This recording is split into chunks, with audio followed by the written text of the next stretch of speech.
De livre espontânea indicação. Visitação a doentes. A visita ao doente pede tato e compreensão. Abster-se de dar a mão ao enfermo quando a pessoa for admitida à presença dele, com exceção dos casos em que seja ele que tome a iniciativa. Se o visitante não é chamado espontaneamente para ver o doente, não insistirá nisso, aceitando tacitamente os motivos menos manifestos que se obstam a semelhante contato. Toda conversa ao pé de um doente exige controle e seleção. Evitar narrações ao redor de moléstias, sintomas, padecimentos alheios e acontecimentos desagradáveis. Um cartão fraterno ou algumas flores, substituindo a presença na hipótese de visitação repetida, em tratamentos prolongados, constitui mananciais de vibrações construtivas. Conquanto a oração seja bênção providencial, em todas as ocasiões, o tipo de assistência médica em favor desse ou daquele enfermo solicita apreço e acatamento. Nunca usar voz muito alta em hospital ou em um quarto de enfermo. Por mais grave o estado orgânico de um doente, não se lhe ocorrer vaticínios acerca da morte, porquanto ninguém na terra possui recursos para medir a resistência de alguém, e para cada agonizante que desencarna funciona a misericórdia de Deus, na vida maior, através de espíritos benevolentes e sábios que dosam a verdade em amor, em benefício dos irmãos que se transferem de plano. Toda visita ao doente, quando seja simplesmente visita, deve ser curta.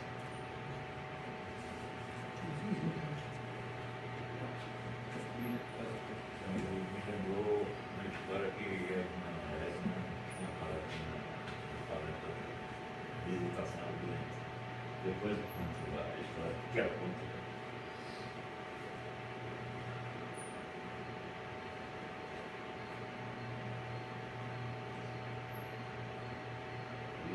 Celestial, agradecemos por mais um dia, a oportunidade de ajustarmos.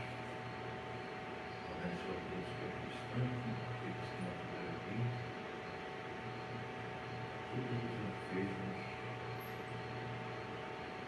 nas suas residências, nos hospitais. Abençoa todos os nossos familiares. Ilumina os nossos corações para nos alimentar dos teus convites que será nos dado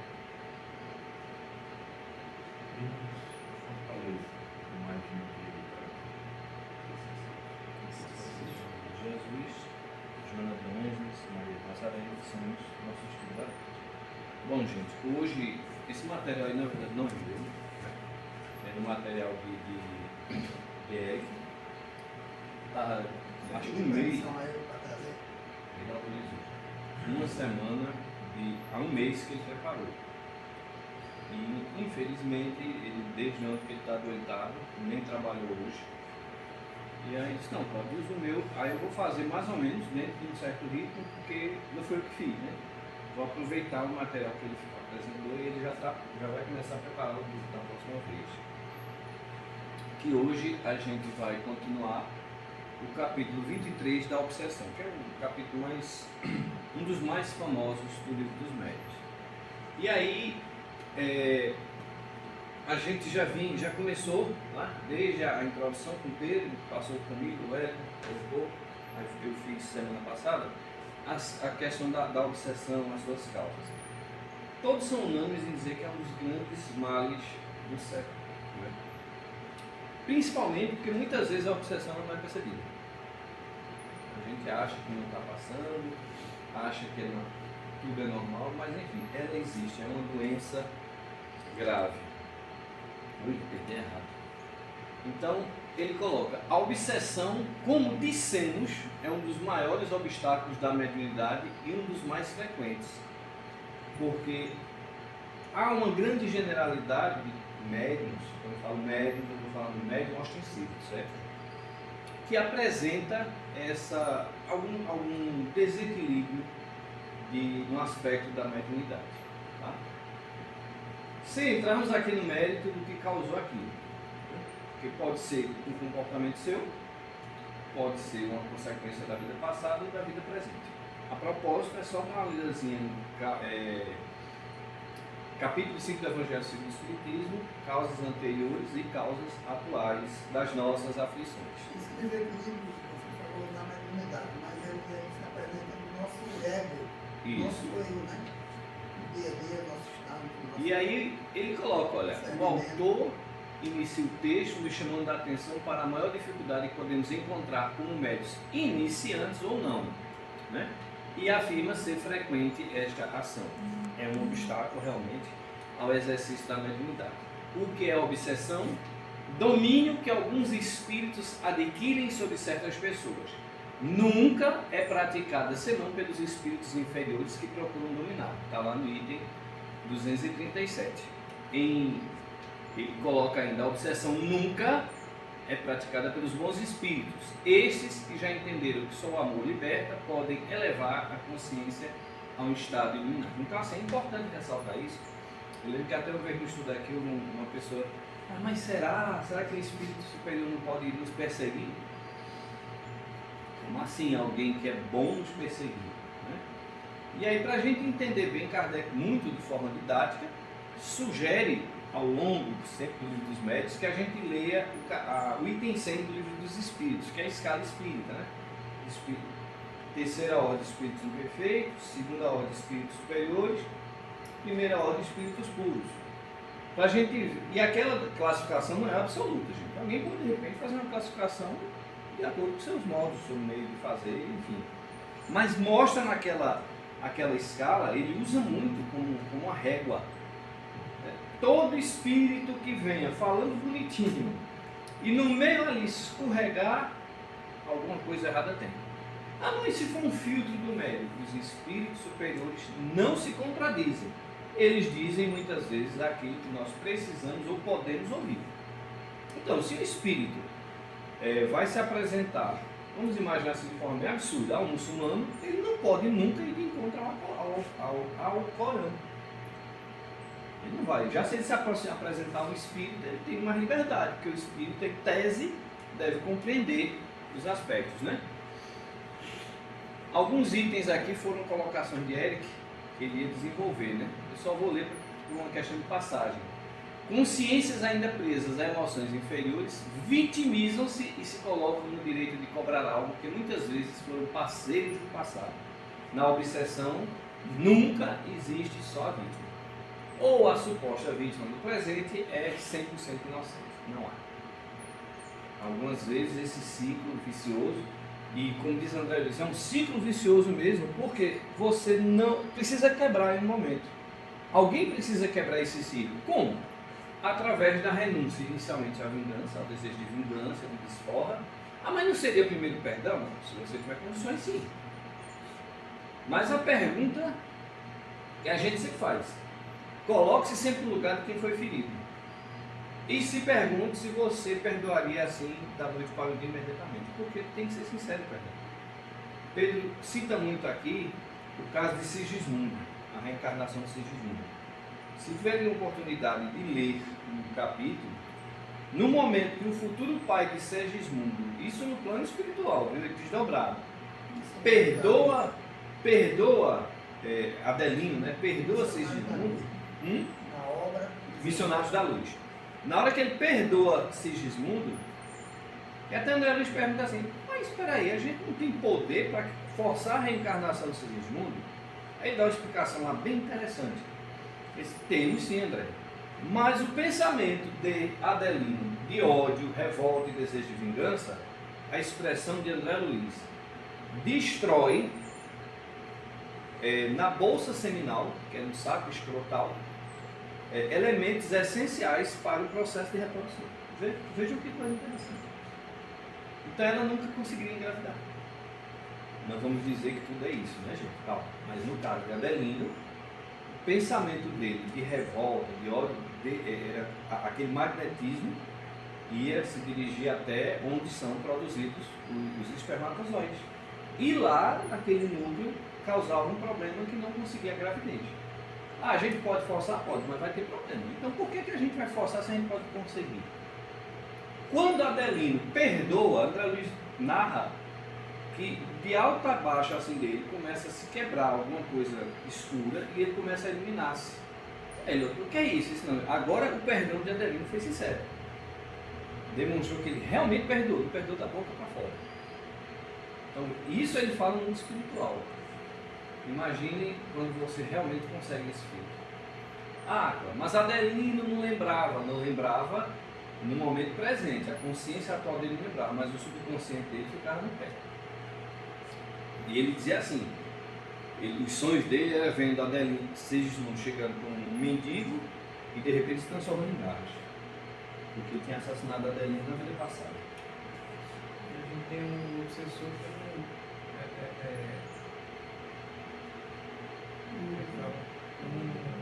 ele esquece que ele pode ter sido a vítima. Né? Muitas das vezes. Bem lembrado. A gente, as pessoas às vezes chegam assim, eu quero tirar meu obsessor. Tá. Eu gosto muito de citar o próprio Divaldo, 40 anos com um obsessor perseguindo ele. Mas Joana não resolveu, a gente citou semana passada, né? Porque era um problema dos dois. E é muito bem colocado, porque aquele que nos obsidia, nos persegue, se você pegar, por exemplo, a trilogia Nas Voragens do Pecado, o Drama da Bretanha e o Cavaleiro Lumière e o Drama da Bretanha. Lá no século XVI, quando a personagem causa o suicídio, a morte de um homem que é apaixonado por ela, eles reencarnam na vida seguinte e aquela causa o suicídio dele de novo. O pai dele se revolta e diz, agora eu vou te perseguir. E no último livro, ele persegue a moça e diz, ela destruiu a vida do meu filho. Foram várias existências, ele praticando suicídio, entre aspas, por amor, né? Ninguém se mata por amor. Mas enfim, aquela coisa, um homem apaixonado, a mulher não me traiu, não me quer, eu vou me matar. Então veja que ele nem foi a vítima em si, o filho é que foi a vítima, ele foi a vítima emocional. E aí essa história. Daí porque, eu sou uma vítima hoje e ele me persegue. Sim, hoje você está com essa carinha aqui, né? Chorosa, triste, doente, mas vai ver o que tu fez. Então, vamos lá, os espíritos, como ficamos no. Eu gostei dessa aqui, no radar dos obsessores, né? Entendi. Os espíritos veem tudo o que fazemos. Aí está na questão 456, né, da segunda parte do livro dos Espíritos, do capítulo 9. Podem ver, pois que constantemente vos rodeiam. Cada um, porém, só vê aquilo a que dá atenção, não se ocupam com o que lhes é indiferente. Isso explica muitas vezes que o espírito não lembra seu nome, não lembra onde morou, não lembra tal qual coisa. Porque a gente imagina que o cidadão desencarnou, assume toda a potência das almas, né, consegue identificar tudo do universo. Não. Para vocês terem ideia, acho que é no livro Dramas da Obsessão, sempre esqueço o nome desse livro. Eu já citei muito aqui, que é aquela família judia que foi torturada na perseguição religiosa no século XVI. E ele, o pai e os dois filhos, foram torturados até a morte. Eles passam do século XVI até os anos 40 perseguindo aquela família. Nos anos 40, a mente deles está tão fechada na perseguição que eles acham que estão ainda no século XVI, que acabaram de morrer. Então eles têm pavor de avião, da Maria Fumaça.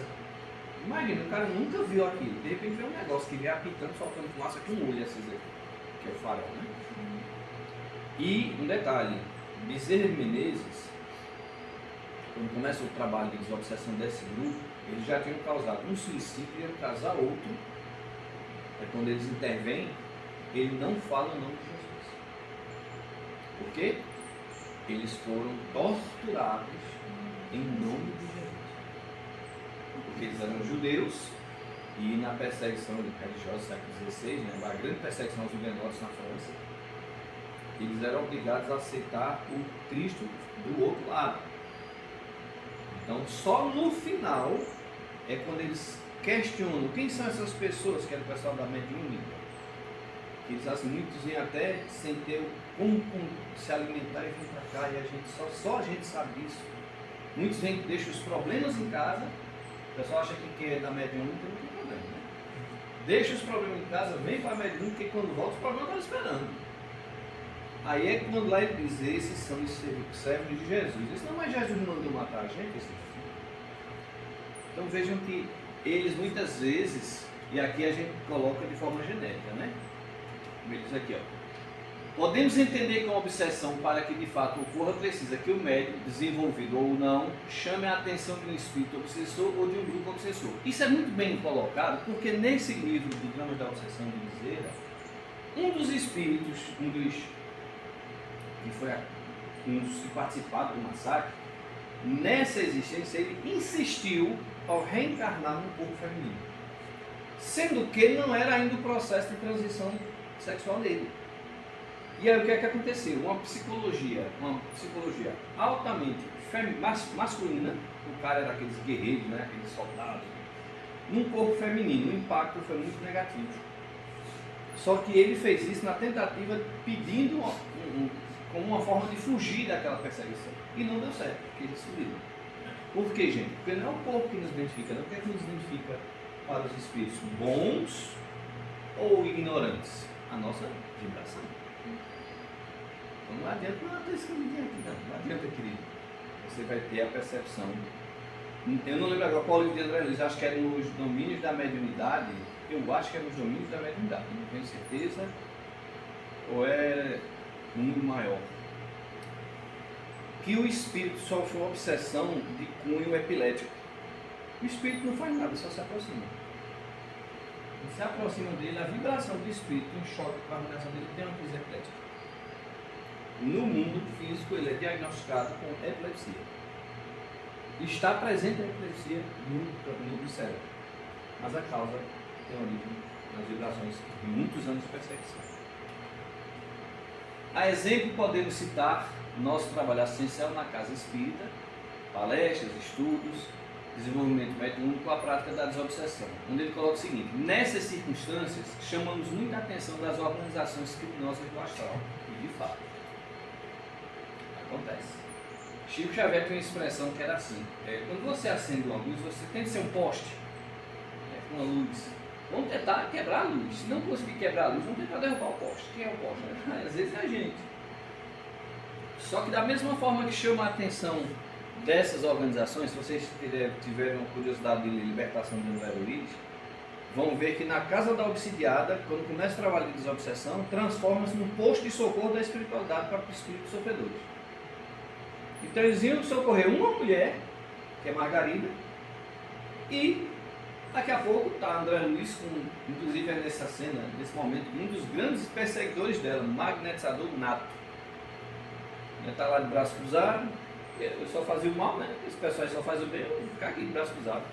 André Luiz começa a ajudar uma pessoa, um desencarnado, ele tem uma crise epileptóide.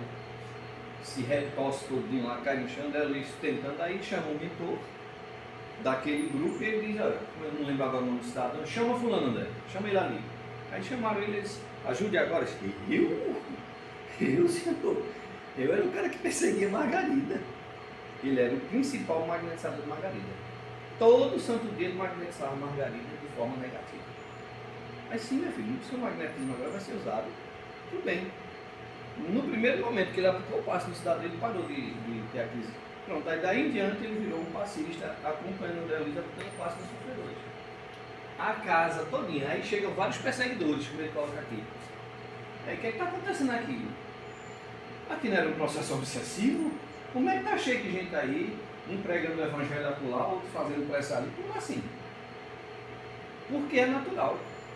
Você vai, imagina a casa espírita. Organizações estas que se empenham em ofuscar a expansão da luz em nossas vidas. Por isso é tão importante, aí aqui o chamamento, né? O orai e vigiai que nosso Mestre Jesus nos propôs. Ah, então a gente vai ser santo? Não, não é isso. A gente vem para uma reunião na casa espírita, mediúnica, passe lá, palestra.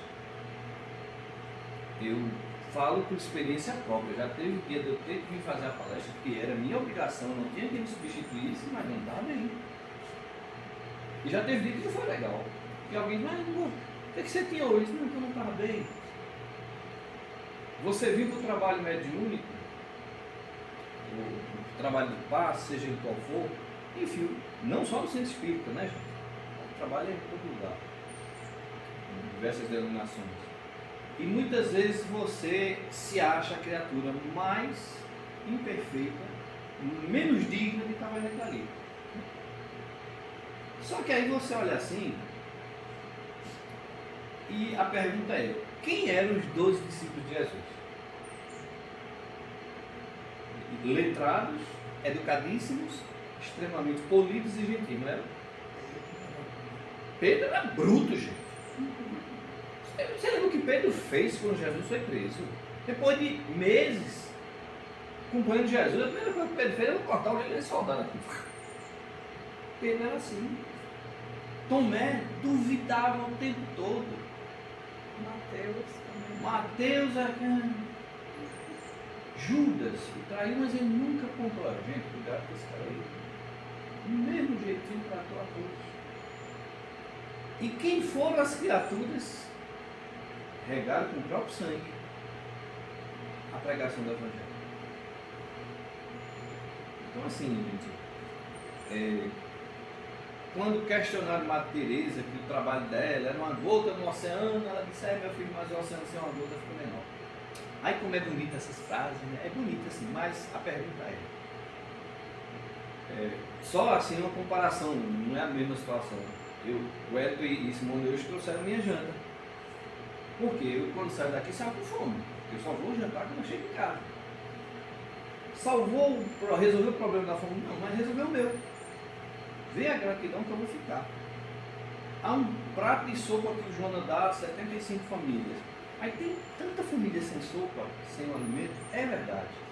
Não resolve o problema dessas famílias. Resolve daquela ali que você coloque sempre esse pensamento. Causas da obsessão. Não seria demais todos os esforços que se empreguem para combatê-la, porquanto, além dos inconvenientes pessoais que acarreta, é um obstáculo absoluto à bondade e à veracidade das comunicações. Deixa eu abrir o resto aqui. Então vejam o primeiro ponto que Kardec coloca.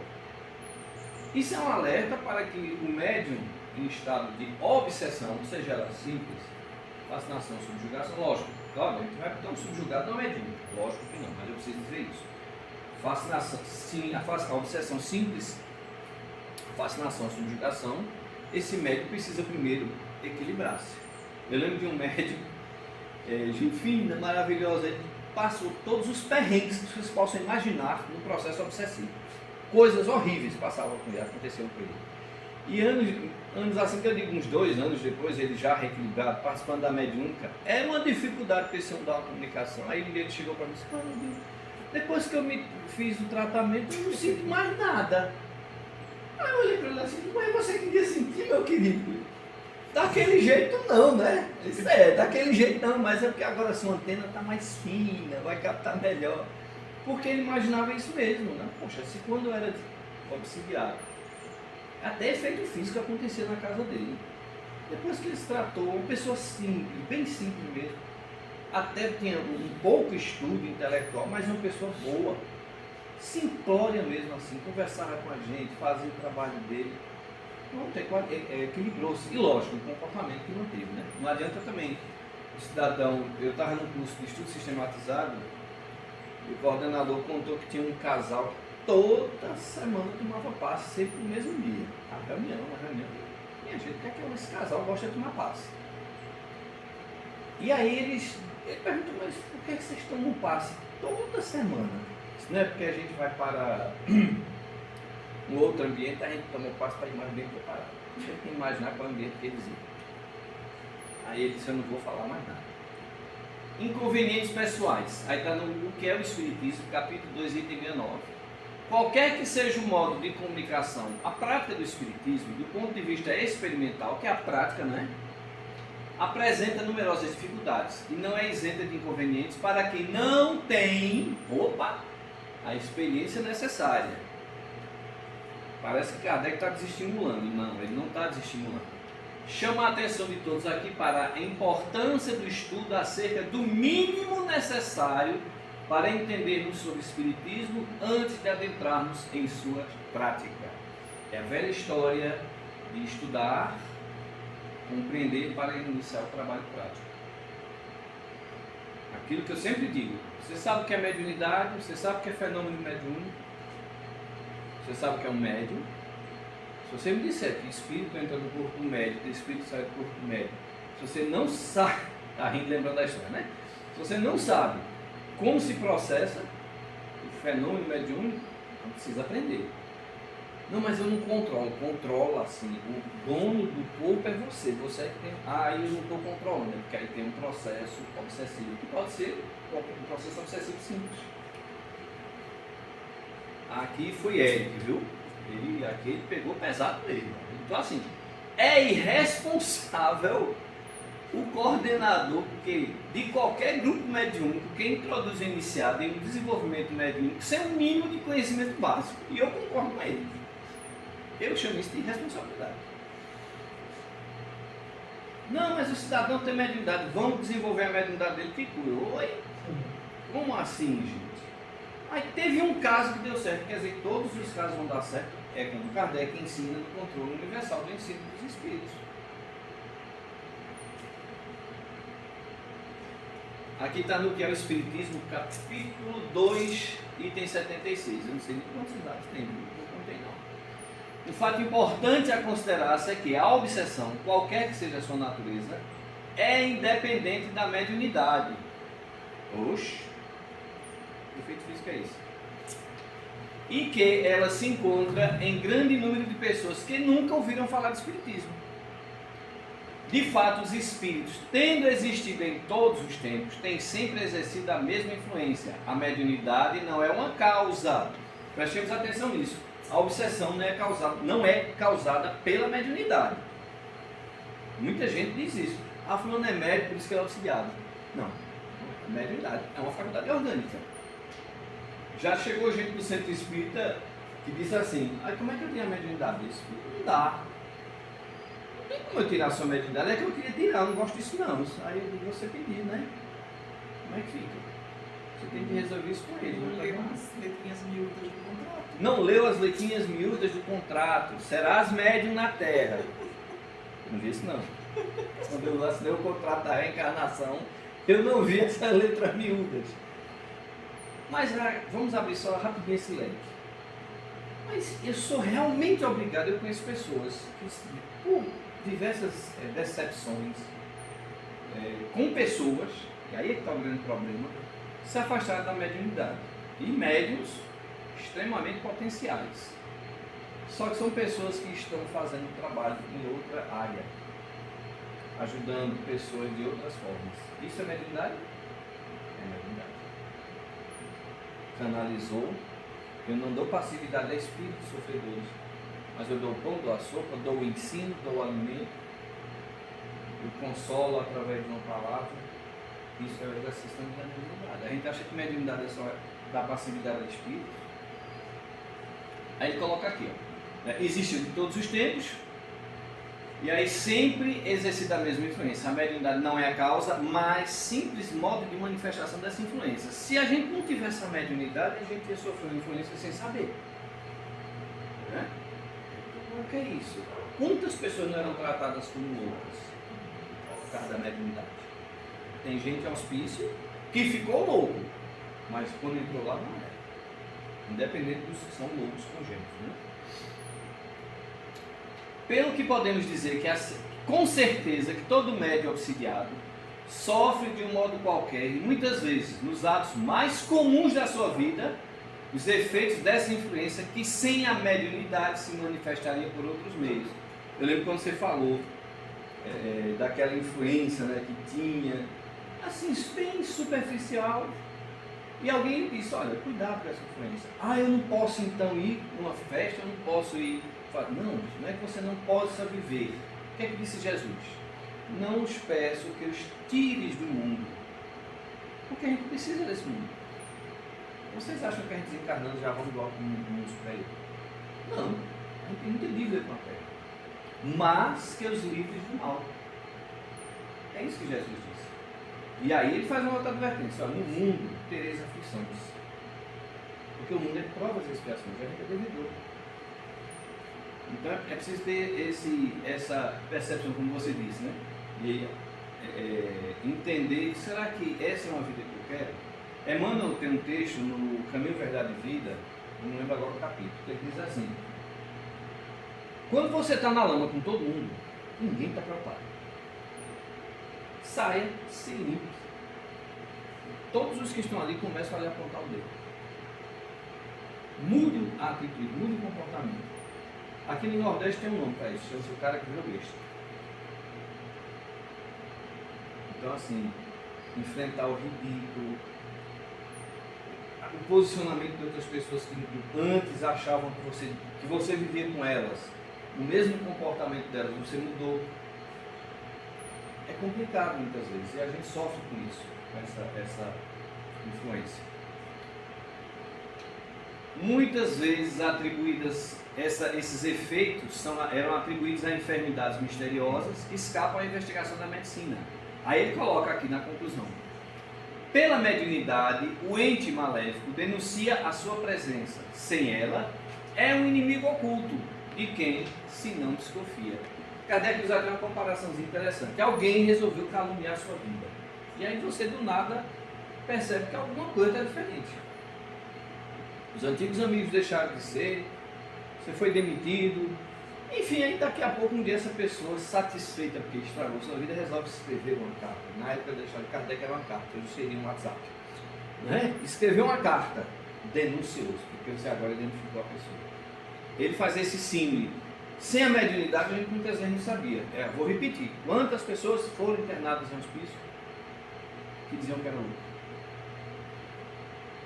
Eu cresci vendo minha mãe dar passividade dentro de casa. No começo eu achava aquilo isso. Minha mãe está louca.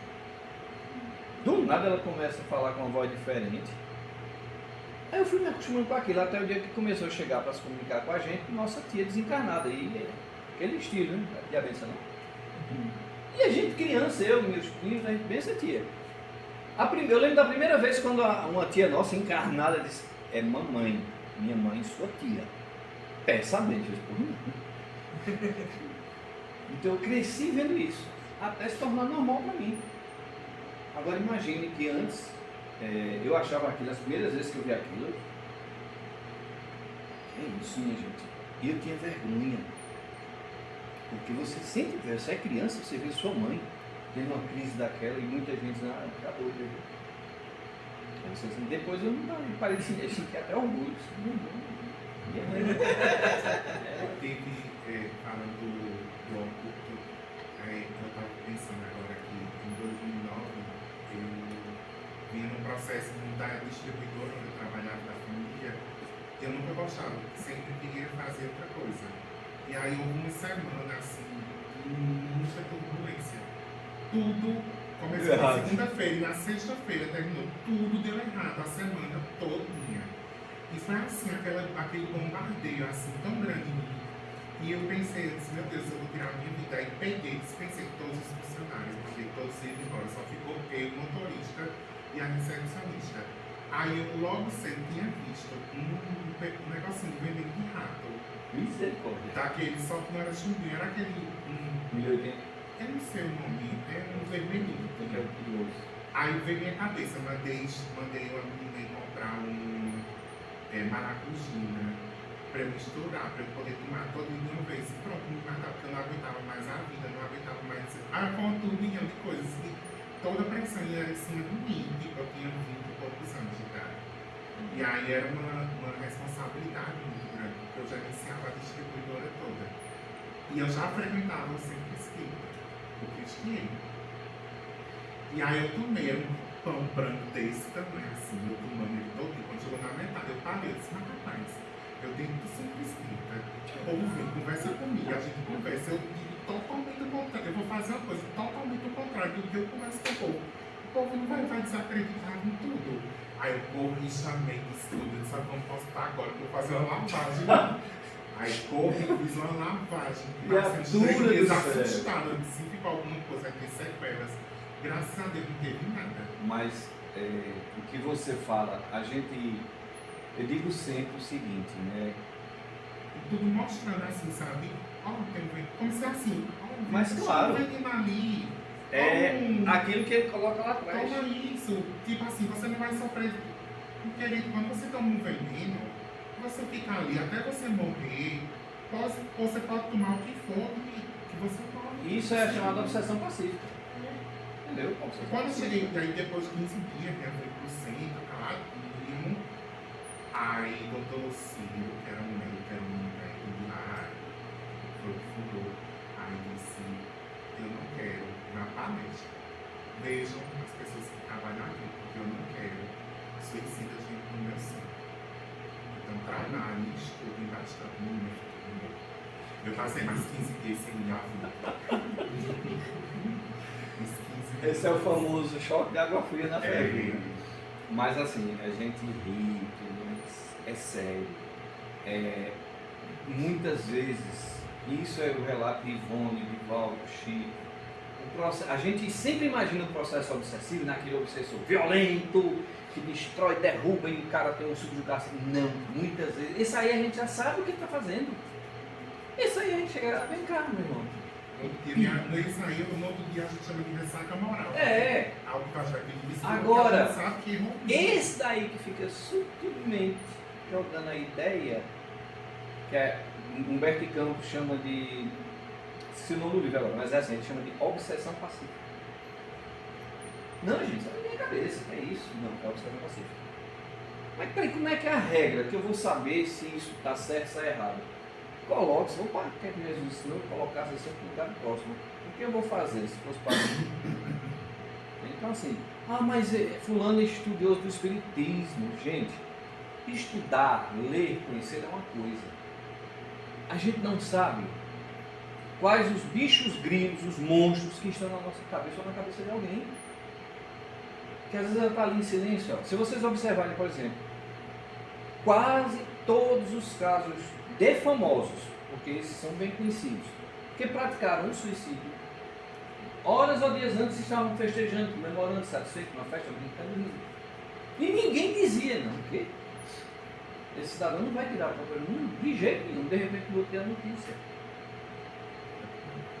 E eram pessoas que nós sonhamos em ter tudo que elas têm: fama, dinheiro, né? Poder da mídia. É o comercial de margarina que a gente vê nas redes sociais. Né? Não, porque na rede social todo mundo é feliz. Né? O mundo é maravilhoso. Eu gostei muito de uma mulher que colocou lá, ela colocou uma foto dela com e sem maquiagem. Gente, olha, isso aqui é filtro, não é nem maquiagem, isso aqui é filtro, é sem filtro. Então não se iludam, porque tem gente que entra nessa vibe. Ai meu Deus. Eu lembro de um cidadão que se matou porque estava envelhecendo. Precisamos entender acerca da leitura anterior que nem tudo é obsessão. Cometemos erros e tais erros têm suas consequências. Muito bom isso também, né? Porque a gente costuma sempre querer colocar culpa nos espíritos. Em algumas literaturas nos é instruído sobre a ação dos cobradores cargos, agentes da lei agindo sobre estruturas universais de causa e efeito. Isso aqui traduzindo o que Jesus falou. Ai do mundo por causa dos escândalos. Porque é necessário que venham escândalos. Ou seja, o mundo é de provas e expiações, aqui predomina o mal, tem mais gente desequilibrada do que gente equilibrada, menos pessoas de bem, mas ai daquele por quem o escândalo venha. Você não queira ser o agente do escândalo. Melhor que você sofra o escândalo. Ou seja, melhor que você sofra a dor. Não seja o agente da dor. Porque aí você atrai para si a resposta da lei de causa e efeito. É aquele negócio da Susana Richthofen, né? A família Richthofen.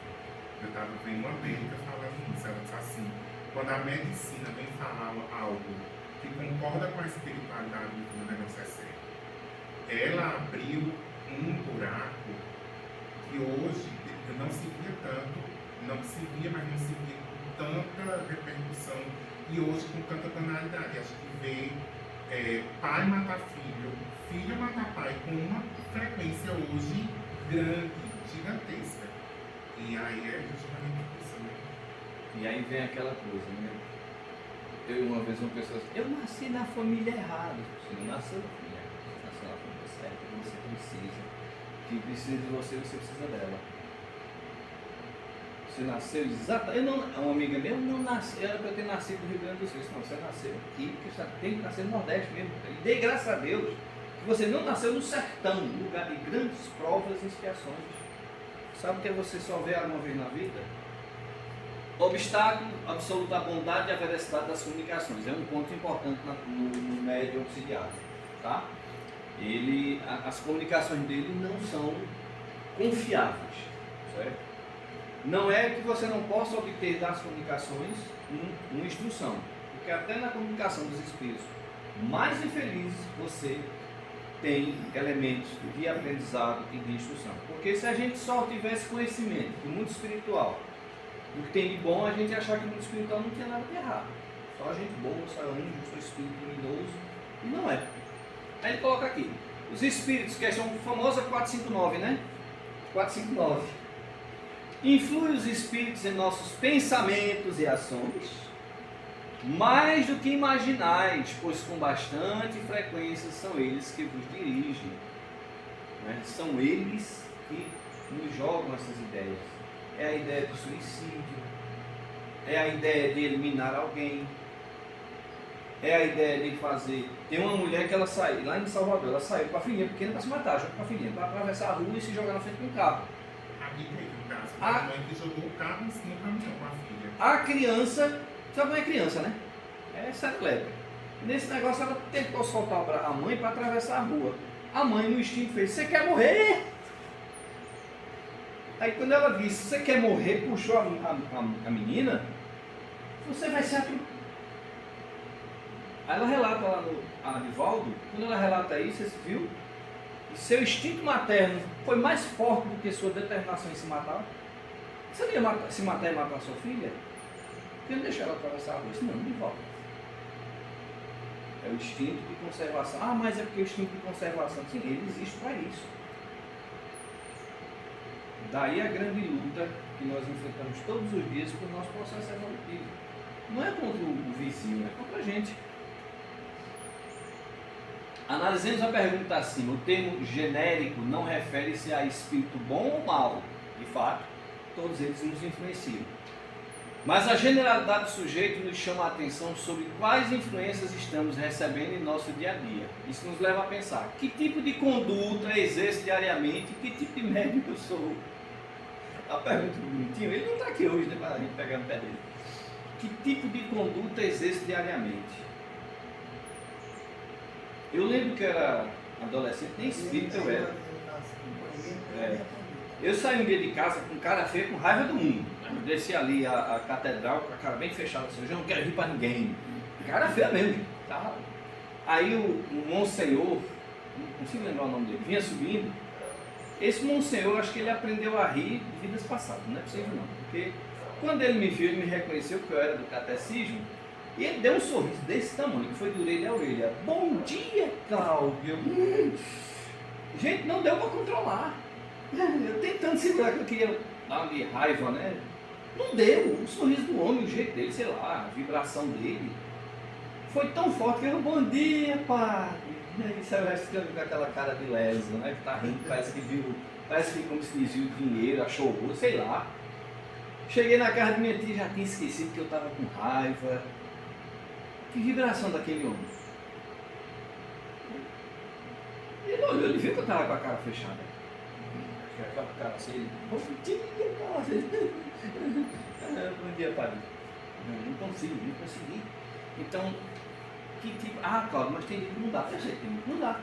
Tem dia que você acorda, tem um problema. Aí eu vou para o trabalho, o pneu do carro estourou. Aí eu chego lá no trabalho, o chefe reclama. Vai ter, gente. No mundo, beleza, aflições.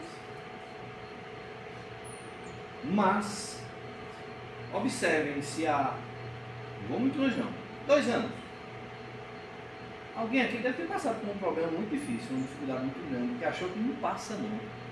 É a tal da relatividade, né? A lei de Einstein. Os momentos de alegria passam assim, de tristeza, de dor, a gente acalenta tanto, se retroalimenta tanto que eles parecem uma eternidade. Então tivemos momentos difíceis na vida. Que passaram. Outros virão, viu? Não parou aqui não. Outros virão. Faz parte do nosso aprendizado. Não sei nem se vai dar o ético. Mas a gente está tendo ideia. Que ele fez no ritmo dele, né? Causa da obsessão. A obsessão de qualquer grau, sendo sempre efeito de um constrangimento, e este não podemos jamais ser exercido por um bom espírito, segue-se, aqui vem a questão prática, que toda comunicação dada por um médium obsidiado é de origem suspeita. E nenhuma confiança merece. Só uma quebrada aqui. Essa confiança que ele está falando, não é que eu não vá aproveitar o estudo daquela mensagem, tá? É que ela não me serve, evidentemente, como um rumo, como um instrumento de orientação doutrinária. Se nela alguma coisa de bom se encontrar, aí olha a advertência de Kardec, guarde-se isso e rejeite-se tudo que for simplesmente duvidoso. Famosa orientação de Erasto no item 230 do Livro dos Médiuns. Aqui no Livro dos Médiuns, no item 464. Como distinguimos se um pensamento sugerido procede de um espírito bom ou de um espírito mau? E agora? Não é isso que a gente passa toda vez na médium iniciante, é meu, não é meu? Aí, né, eu lembro de muitos médicos com essa dúvida. Estudai o caso. Mas por que eles falam tanto isso, hein, gente? Estudar. Não tem uma varinha mágica não, que a gente pudesse apertar assim, um botão, sei lá, e descobrir se é bom, isso é ruim, isso serve, isso não serve. Aí, estudai o caso. Os espíritos bons só para o bem aconselham. Compete-vos discernir. Os bons espíritos também não dão ordem. Dão caminho. Sim, bem lembrado. Porque, mas é porque o espírito não vai dizer tudo que eu tenho que fazer assim, não, querido. E a sua liberdade de escolha. Mas ele vai, conforme questão 459, nos influenciar. Nos influenciar para o bem, nossos espíritos amigos, mentores, se chame como quiser, anjo guardião, se chame como quiser. Aqueles que querem ver as nossas quedas, vamos nos influenciar para um outro caminho. Não é muito difícil de identificar, não. Voltamos à mesma questão. O que eu vou fazer? Se eu quiser fazer tal coisa contra a câmera, né? Ela vai gostar. Se eu fizer o que eu quero fazer com ela, fizer para mim, eu vou gostar? Eu vou falar mal dela quando ela sair daqui. Aquela menina, olha. E se fosse o contrário, eu gostaria? E se de repente ela descobre lá, depois do sair esse que elogiou tanto? E é uma coisa boa, agradável. Infelizmente nós não fazemos isso. Ou em 2 minutos. Um espírito bom que entende a sua jornada no caminho da luz não exerce ações diretas ou indiretas negativas ao seu mentorado ou a qualquer pessoa que venha a ter relação. Por isso que eu disse, é do presidente. Né? Vejam que o espírito amigo. E o Elton agora disse uma coisa interessante. Hein? O Elton disse uma coisa interessante. O espírito amigo nos orienta e nos deixa a liberdade de escolha. Livre-arbítrio não é absoluto, lógico, não é absoluto. Né? Tem um momento que a gente está fazendo besteira demais, ele é tolhido, mas há um grande limite para isso. Porém, existe uma coisa chamada consequência que vem com a lei de causa e efeito. Um minutinho. Vou abrir aqui logo, né? Vamos lá. Reconhece-se a obsessão pelas seguintes características: persistência do espírito em se comunicar, bom ou mau grado, pela escrita, pela audição, tipologia, etc. Todos os meios, opondo-se a outros que eu faço. Né? Ilusão que, não obstante a inteligência do médium, impede de reconhecer a falsidade e o ridículo das comunicações. É aquilo que tu falou sobre a fascinação. Crença na infalibilidade e na identidade absoluta dos espíritos que se comunicam, sob nomes respeitáveis e venerados. Não, comigo só se comunica Jesus para cima. Confiança do médium nos elogios que ele dispensa aos espíritos que por ele se comunicam. O Hélio, eu sou seu guia, você é um médium em torre, não se meta com esse pessoal, não se misture com eles. Parece piada, gente, mas tem gente que cai nessas... Sua mediunidade é maravilhosa, Pedro, não podemos ficar sem você. Aí Pedro, tá bom, então os outros... Continuando aqui, dá tempo, um minutinho. Disposição de se afastar das pessoas que podem emitir opiniões aproveitáveis, tomar mal a crítica das comunicações que recebe, necessidade incessante e inoportuna de escrever em todo canto, né? Constrangimento físico qualquer dominando a vontade, forçando a agir ou falar sem mau grado, rumores e desordens, aqui entra o efeito físico, né? Rumores e desordens persistentes ao redor do médium e o tempo acabou. Mas ele fez um bom trabalho. Ele é objeto, só tem essa questão que é a sustentação. E assim, parabéns a Érica, né? Fez um ótimo trabalho de pesquisa. Infelizmente não pôde vir hoje. Não estou conseguindo ligar.